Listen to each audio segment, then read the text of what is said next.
राज्य सरकारकडून उपमुख्यमंत्री अजित पवार यांचे सुपुत्र पार्थ पवार यांना नुकतीच Y+ दर्जाची सुरक्षा देण्यात आली आहे। त्यावर विरोधकांकडून टीकेची झोड उठवली जात आहे। यावर बोलताना शरद पवार गटाचे आमदार रोहित पवार यांनी पार्थ पवार यांना Y दर्जाची सुरक्षा देखील कमी आहे। पार्थ पवार मोठे नेते असून त्यांना Z+ ची सुरक्षा द्यायला हवी होती असे म्हणत उपरोधिक टोला लगावला। त्यामुळे सुरक्षेच्या कॅटेगरी किती आहेत, Y+ सुरक्षा काय आणि कोणाला मिळते, त्यासाठी काय नियम आहेत, नेते महत्त्वाच्या व्यक्तींना सुरक्षा कशी देण्यात येते, सुरक्षा देण्यासाठी काही मापदंड आहेत का, याविषयीची माहिती आजच्या व्हिडिओमधून जाणून घेणार आहोत। यातील Z+ दर्जाची सुरक्षा ही देशातील आणि राज्यातील अत्यंत अतिमहत्त्वाच्या व्यक्तींना म्हणजेच राष्ट्रपती, पंतप्रधान, केंद्रीय गृहमंत्री, मुख्यमंत्री, उपमुख्यमंत्री, कट्टरवाद्यांच्या टार्गेटवर असणारे नेते यांना दिली जाते।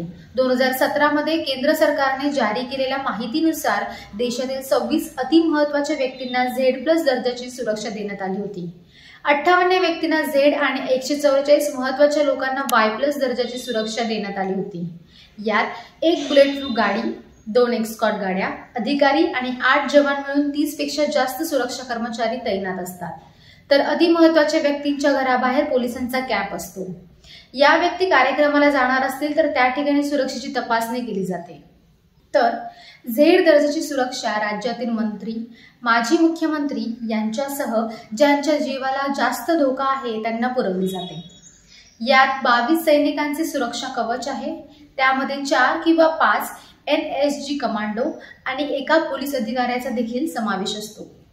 तसेच Y+ दर्जाची सुरक्षा मंत्री, राजकीय पक्षांचे नेते आणि इतर महत्त्वाच्या व्यक्तींना देण्यात येते।